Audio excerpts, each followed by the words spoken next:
everyone. Welcome to the April 2021 RELO Andes webinar. I am Rachel Martin. I'm an English language specialist, and I am so glad you are here joining us. Perhaps you are watching us live right now on Facebook or on YouTube, or maybe you found this video later on. If it's your first time here, I want to make sure that you know that RELO Andes is the regional English language office out of the U.S. Embassy in Lima, Peru. So this broadcast is for English teachers in South America and around the world. We get together once a month to kind of connect and share ideas. So this month, our topic is going to be experience and evolution, what we have learned in the past year. I know many of you might be starting your second year of distance teaching right now. So none of us are new at this anymore. And this isn't going to be all about the past. This is going to be a lot about growth. So I want you, as the viewer, to be thinking about what your story is. So if you're watching this live, I can see the comments right over here. I'd love if you'd say hi, let me know where you're viewing from. You can share, you can join in and comment right here in the chat. And we see that. Hi, Yolanda. Good to have you viewing us here from Bolivia. We can highlight that. We can respond to some of that. I want to give you some questions to keep in mind just as we work through this today. So are you in the same job? Are you teaching in the same place that you were in May 2020? I can say I am not. Are you teaching the same population of students? Are you facing the same challenges in teaching that you were about a year ago? And are you using the same solutions? Well, to talk about this, I wanted to bring some people here with me. So I am going to have a couple special guests joining me on screen in just a moment.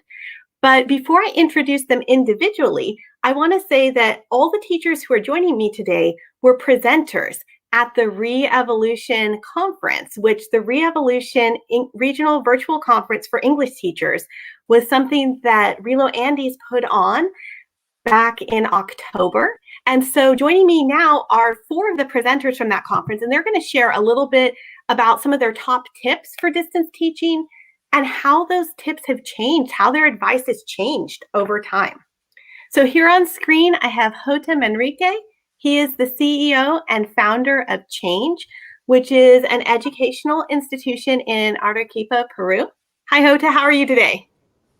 Hi, Rachel. Well, really happy. Hi, everybody. Happy to be here. Happy to share some thoughts and see how we are doing now. Great. Glad to have you here. Also joining us, we have Alejandro Orusa, a high school English teacher and teacher trainer from the Instituto de Formación Docente Paraguayo Americano. How are you today, Ale? Hi, I'm super excited to be with you all and looking forward to sharing together. Okay, awesome. And Ale's co-presenter here is Cynthia Rolón. She is a teacher trainer also at the Instituto de Formación Docente, the Centro Cultural Paraguayo Americano, and she is an adjunct professor at the Instituto Superior de Lenguas of the Universidad Nacional de Asunción, also in Paraguay. Great to have you here, Cynthia. Thank you, Rachel. I'm excited to be here and to share with so amazing people as well. So glad you are here. And as you can see, we're trying to get a range of different locations and contexts and experiences. So I want to also welcome Daniel Guim, who is a freelancer in Santiago, Chile. And he is also one half of the ELT in Chile podcast. Hi, Daniel. Hi, Rachel. Thanks so much for having me. Hey, I'm so glad you could all join us. So let's take a look here at the chat. I know we've got some people saying hi to us. We have people joining us from Colombia, from Egypt, Bolivia, from all over Peru. Great to have so many of you here. Keep the comments going. What we're going to do here is I would like to have each of my guests share a little bit about the presentation that they gave last October. And what is great about these presentations is if you think these are interesting, you can actually watch the whole presentations. They are all on YouTube on the Re-Evolution Conference's YouTube page. So Hota, could you go ahead and go first here? We'll have you talk a little bit about what you have shared. So at the conference, Hota gave a talk. He did. Okay, I think something happened to Rachel. Okay. Oh boy, there. Well, you can tell everyone the title of your own presentation. It's right there. So an agile workflow to design virtual classes. I mean, we are all still designing these things. Yeah, so it was just giving teachers like a framework on how to actually design, change a little bit how you approach classes. So that was well, I think in some cases, but we have different problems now. That was how teachers felt that last year, and so we discussed about a lot of they were overwhelmed with homework, assignments, assessment was and is still something that is really complicated to do online.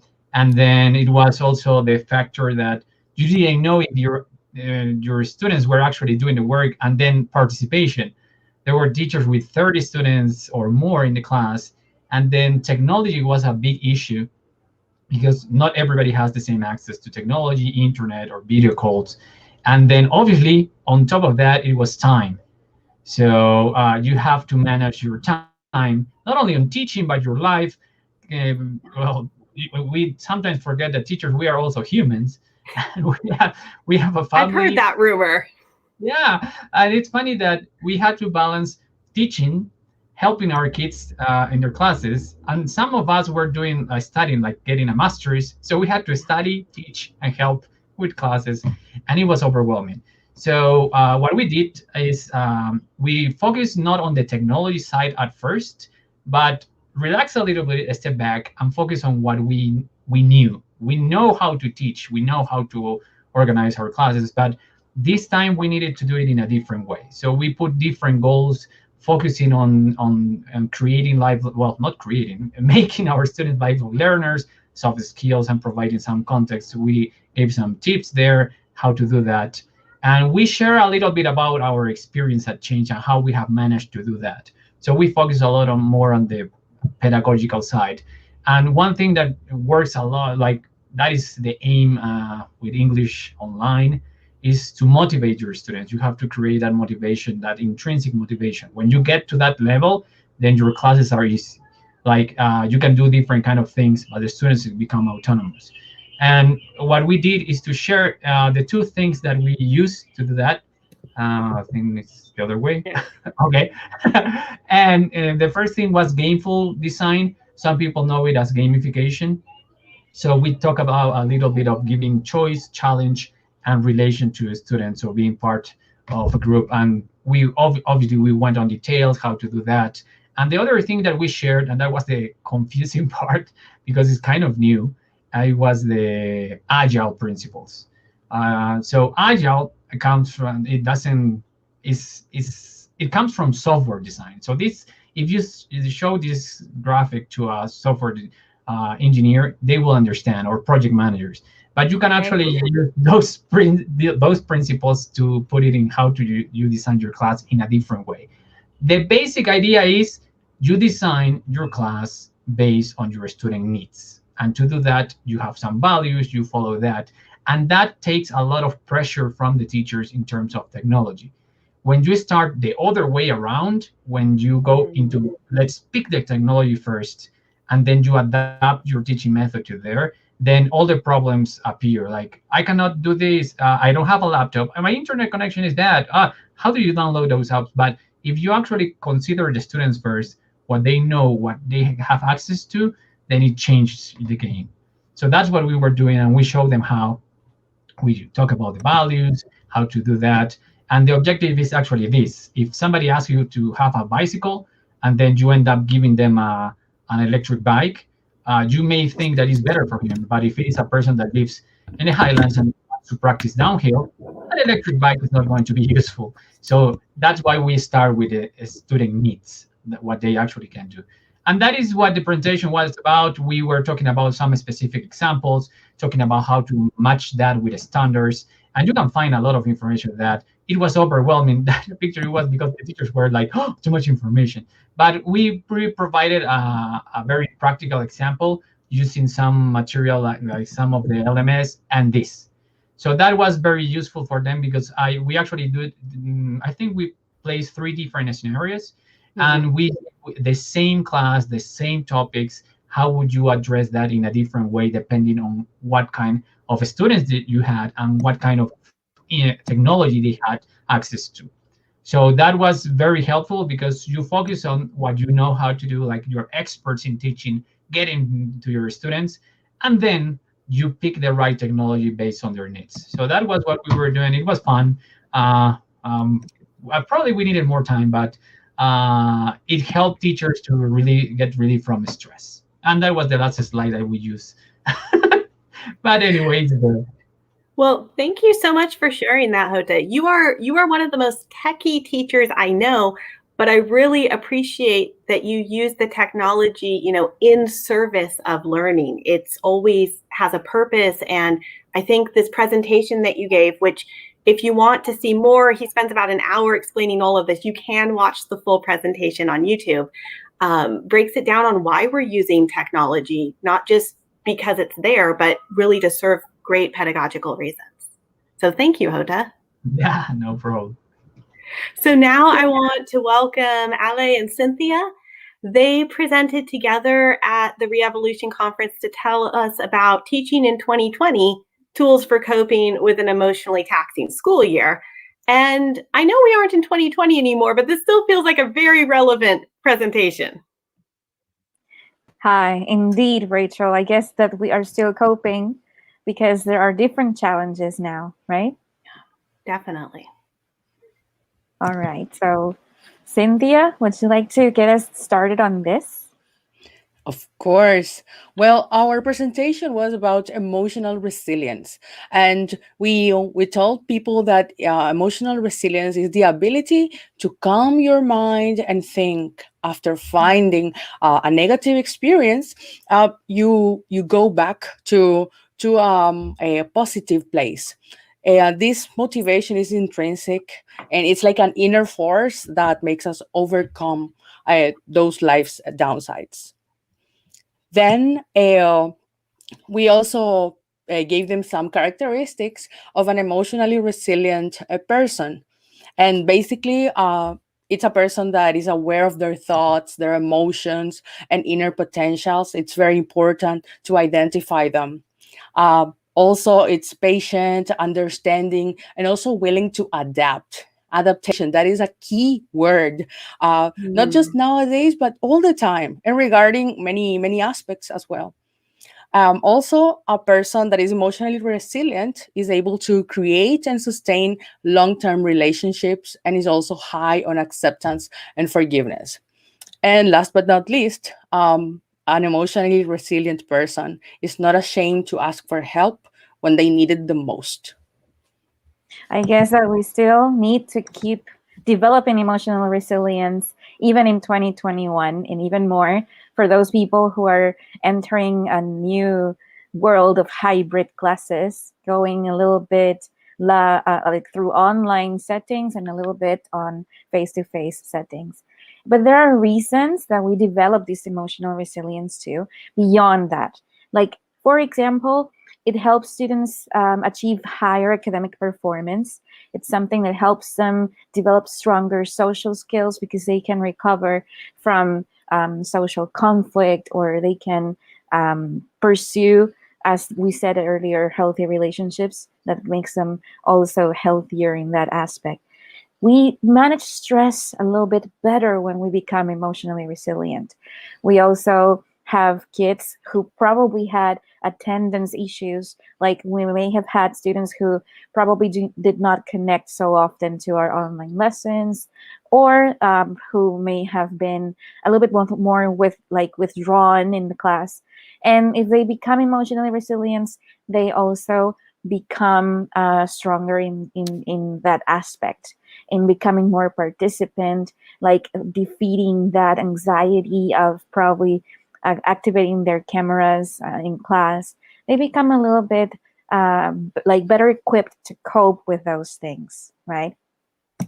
And definitely, when it comes to some tools that we shared to use with students, I must say that our tools were related to basically, first of all, identifying emotions together, being able to pinpoint what you're feeling so that you know, first of all, how to address it, and then also probably why, what was causing it. That was something that it was very helpful over the last year with my students. The same thing with teaching realistic optimism. Like, we know that things are the way they are, but we can see them with a little bit of optimism that does not borderline on the toxic positivity, right? Like trying to avoid the situations or pretending that they are not what they are.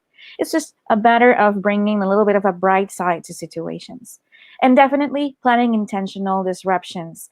This was a great help last year. Every time I could notice that my students were a little bit hanging on routine, we broke the routine somehow, and it boosted their emotional resilience indeed. And those were some things that we used for students. But what about for teachers, Cynthia? Well, of course, we also had some tips for teachers because we need them too. So the very first one was to be assertive. When you have the confidence to say things, to do things, to think about things, then you can do more. You can connect things as well. So what is going to take me to the next step? Is it possible that I get to that step that I'm thinking? Is it actually something reachable? So being assertive will helps us with that. And then relaxing. So we needed to learn how to relax.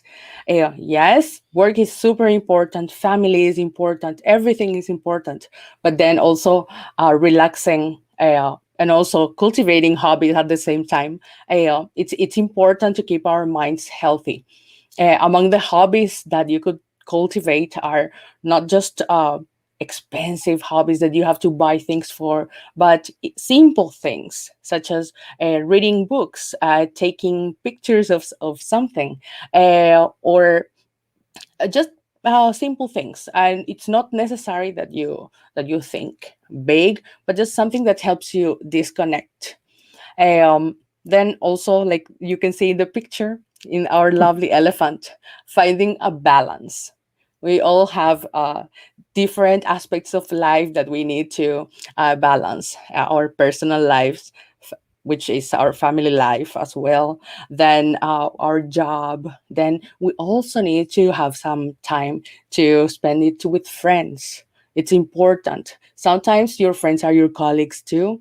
So you can use some time that is not just about teaching, but also to talk about any other thing that you want. You can do karaoke.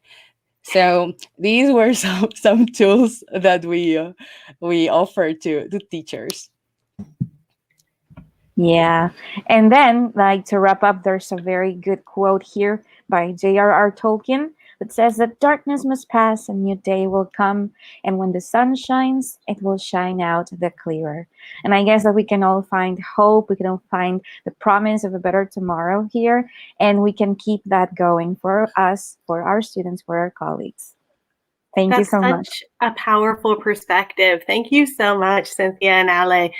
Again, if you want Thank to you, hear Rachel. more on this topic, their presentation is on the YouTube. And before I invite my final presenter here to talk a little bit about his presentation, I just want to ask you, if you're watching live or if you're watching later, think about what is some of the best advice you've received about distance teaching. And now already we've kind of looked at really different aspects of it, the emotional resilience. We've looked at, course planning. What type of advice have you received that was helpful, and where did that advice come from? So I want to just plant that question out there. If you're watching live, go ahead and write in the comments. We can see those. If not, it's just food for thought. And let's bring Daniel in here to hear about his presentation. So Daniel's presentation was engaging your students online and creating authentic connections. And I mean, could there be a more timely topic? We are all, I think, a little bit desperate for connection right now, but you seem to think we can still do that in an online setting. We can. I think that we can adapt some things and just make things work. We just have to be open-minded about it, and think through how we would do that. So here we are. I spoke about engaging your students online and creating authentic connections. Now here we are 6 months later. So if we look back in October, so my presentation covered a variety of topics. So the first one that I talked about was how we can use jokes in the classroom, right? Everybody loves humor. Also A/B cards, a very, very low-tech way of getting students engaged, assuming they have their cameras on, of course. Another thing I talked about is talking about things on a scale of 1 to 10. And then I also spoke about using thumbs up, thumbs down. Obviously, you will have to keep in mind your culture. In some cultures, thumbs down is not really appropriate, but of course you know that about the cultures you're working with. We can also use discussion questions and then sentence completions. So taking a look, we have things called dad jokes. So if you haven't heard this phrase before, dad jokes are jokes that are things that you could say to your kids that are appropriate for their age. You could say them to grandma, right? And they typically have a play on words of some type. So we see this dog here, and he says, why were the Middle Ages called the Dark Ages? Because there were too many nights. And I love his face at the end there. And so this is the type of joke that I will sometimes include in classes to get my students to laugh.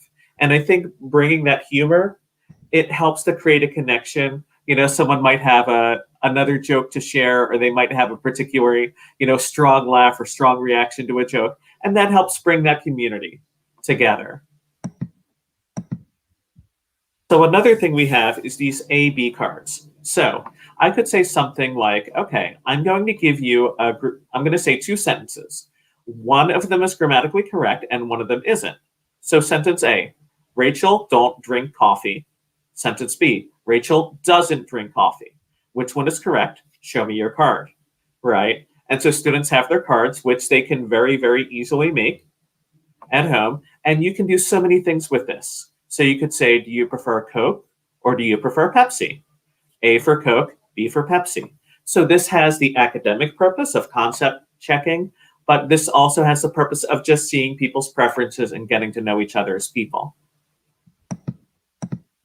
On a scale of 1 to 10. So here, students can go ahead, they can show with their hands, right? On a scale of 1 to 10, how much do you like Star Wars? Right? On a scale of 1 to 10, how prepared do you feel for your presentation tomorrow? And on a scale of 1 to 10, how much do you like pineapple on pizza? And in my case, that would probably be about a negative 5,000. But we will not get into that for now, because I know that can be a very, very big debate. I think the right answer is about a 20, sir. Oh my gosh. All right. It looks like you're on the dark side. All right. Then thumbs up, thumbs down can also be used in a similar way as the A/B cards, right? I could also say to students, how confident do you feel about this topic? And so complete with thumbs up, right? Could be they feel really confident, thumbs down, not at all. Maybe they're somewhere in the middle, right? And as I mentioned, you will want to keep in mind the culture that you're working with, if that's appropriate or not. We also have discussion questions. So here I'm going to display Rachel's going to display 3 questions. How often do you listen to the radio? How often do you eat Peruvian food? And how often do you drink wine? So I could provide students with answers like always, usually, sometimes, never. In this way, we're practicing the present simple and we're practicing adverbs of frequency. So obviously you want to be talking about drinking wine with elementary school children, right? You will have to maybe change that question based on your audience. But you could go ahead and just repeat the same structure or model a structure and put it in the context of these questions for students to learn. And then the last thing we looked at, completing the sentence. This is a little more open-ended. In my free time, I enjoy. It's important to brush your teeth before. And blank is a good way to spend time with friends. In this case, all the answers are in gerunds. So this is a nice way to practice something like gerunds after you've practiced with the students. And then they can provide their own answers. You can see if they're doing it grammatically correctly, and you can get to know each other in this way. So this is a very, very fast overview of my full presentation. And my main point with this is we don't really need fancy technology if we don't have it. And these are some really simple but powerful ways that we can engage students and create these authentic connections, even though we are teaching online now. So there you see, if you do want to go to the Reevolution website or the Reevolution YouTube channel in order to check out the full presentation. Very good. Thank you, Rachel. Well, thank you. Thank you for sharing. And I really like, if I can say I have a favorite in there, I really like the A/B cards, because that feels like something, I would have done in any of my classrooms. It's pretty low tech. It's a quick check-in. Remembering that so many of those interactive things do work in distance learning. It just might be the student who's writing out the card rather than me as the teacher, but that, it's an easy change there. So thank you for those reminders and for those ideas. Well, now I'd like to bring everyone back here, and we're going to take just a couple of minutes here as we wrap up to look at some questions. And if you are watching live, I'd like to hear your answers to these questions as well. You can use the chat here.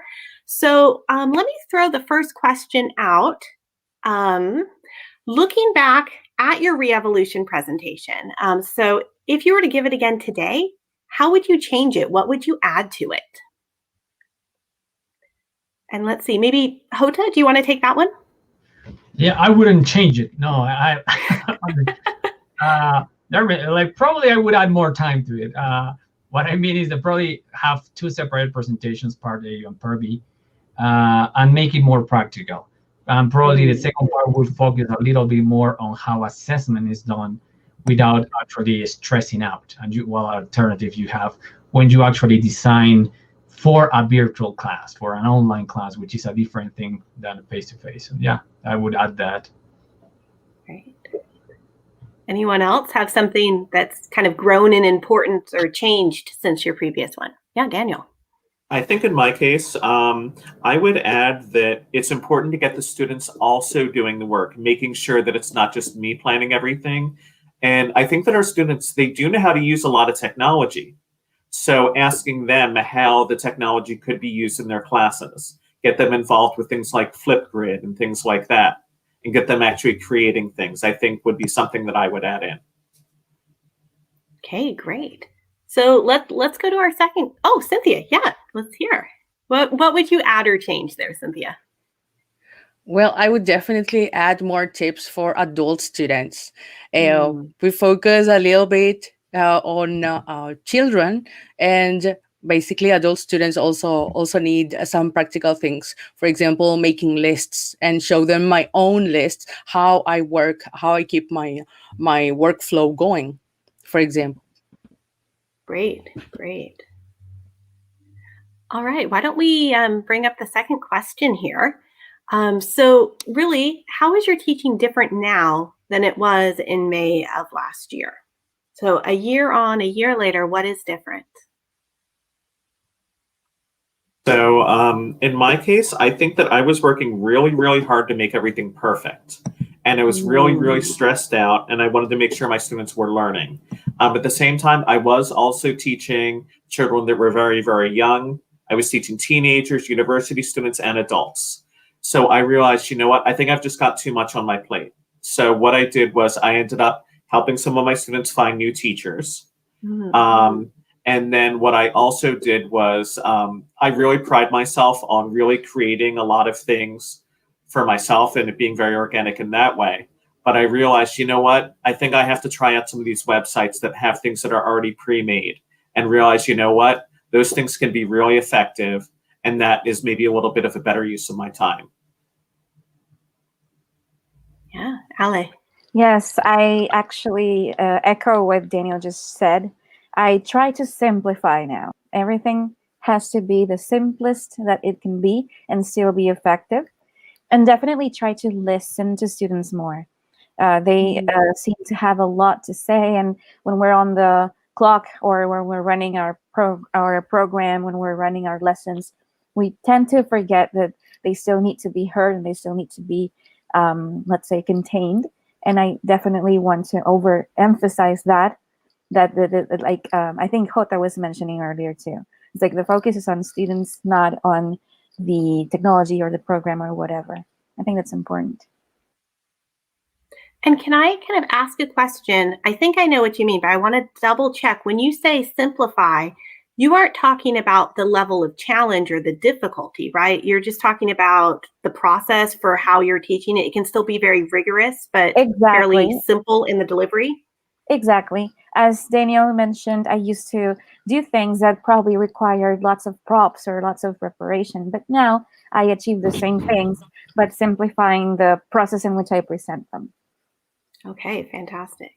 More efficient. We know what to focus on now. I think, yeah, for me too, that's, I know what to focus on rather than having to focus on every single thing.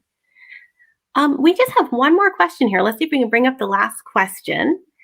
And I'm wondering, how are you continuing to adapt and grow? What are you doing to continue to adapt and grow as a distance learning teacher? Yeah. Well, first of all, I attend webinars because I'm kind of a nerd, so I enjoy attending webinars, but not just about teaching. Sometimes I attend webinars that are like really technical because I also love technology. I like that part. I attend webinars of other things like business, and I don't know. To me, that helps me find a different perspective on my own teaching. Somehow, everything goes back to teaching again, and so I attend those webinars and courses that of things that interest me, not only about teaching, and then also I share a lot with colleagues. I have formed relationships that I would have never thought about. Yes, we had always been colleagues, but we had never talked this much. And we keep sharing tips. And today I tried this. Did it work for you? Yes, it did work. But I took out this part. So sharing with colleagues, it's one of the best things that I've been doing. Teachers need other teachers. Yes. Definitely. I think I can relate to that. So in November, I went to an event which was an English language teaching lesson jam. And so what it did was it brought together teachers from all over the world, and then they put us into breakout rooms in groups of 3. And then each person presented a lesson idea, something they've used in classes. And then the other 2 people provided things that went well, that they really liked about it, and some constructive feedback. And then we would go through that process with each person. And then we just got these really great ideas from these teachers all over the world. And so that started in November, and I've been doing that ever since then. And it's been great for connecting with people. I think another thing that I did is I've taken a course on mindfulness and coaching that I think is quite beneficial if you're teaching in a one-on-one setting. So I found that those things have worked well for me. Right. So drawing in from other fields, just like Cynthia was saying as well. So that's fantastic. Yeah, mindfulness and meditation. It's all about that right now. And also business and technology and anything else. That's the fun of English teaching, isn't it? We can literally connect English teaching to any and every field, I think, and we benefit when we look for them. See, Ale or Jose, did you want to add any last words? Yeah, so something that, they were mentioning, and that is pretty much what I have been doing for a while, is taking the best things that you can adapt from other fields to actually education. I've been doing that with technology. I always show this whenever I'm in a webinar, and that's my friend, the Penguin. So it's actually software that is intended to be for the YouTubers or gamers use that, and it was not intended for education to bring that in. What Daniel was mentioning about the lesson plan jamming, like the jam, it comes from coding.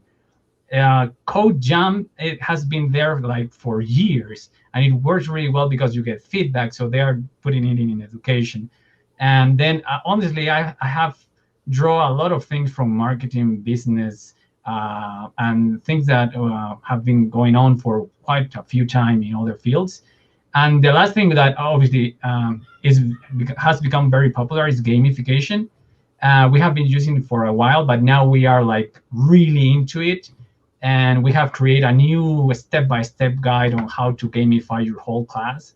And that is so much fun because it's not only playing, but you actually give your students the control of the class pretty much. And sometimes that feels scary, But if you do it the right way, it's so awesome. Like, we are super excited about that, and we are so excited about it that we actually gamified our training program for teachers, and it's just nuts. So, like everybody's saying that, take an have an open mind, look at different fields, what they are doing, and try to figure out how can I bring that into education if it is working. If it is a field that is working with interacting with people, teaching them something, learning something, then it can be used in language learning.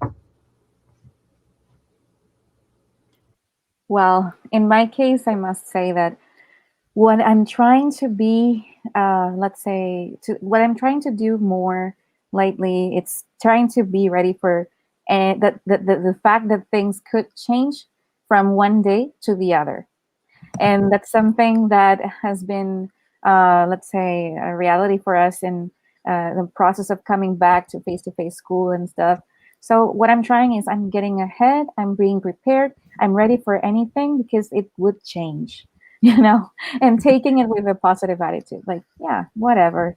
Today this, tomorrow is that, no problem.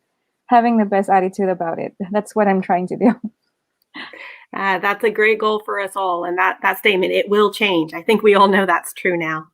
So as we sign off, I want to invite everyone who's watching to join us tomorrow. Join me tomorrow. And I think Daniel might be coming. I'm not sure who else will stop by. We like to have a discussion group that happens 24 hours after the RELO Andes webinar. So if you want to join me tomorrow on Thursday, the 23rd, you do need to sign up on the RELO Andes Facebook page. Just follow the link that we'll put there. I'll send out a link to the Zoom meeting. We usually talk for about 45 minutes, and it's just a great time to kind of talk about the topics that we've had presented. So we'll talk maybe a little bit about these 3 topics.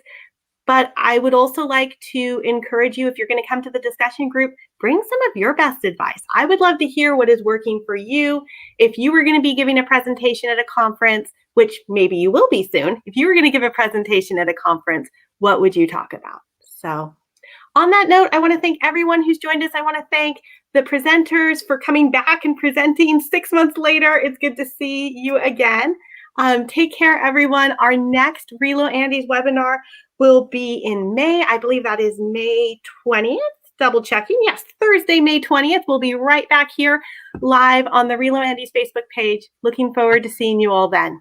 Bye, everyone.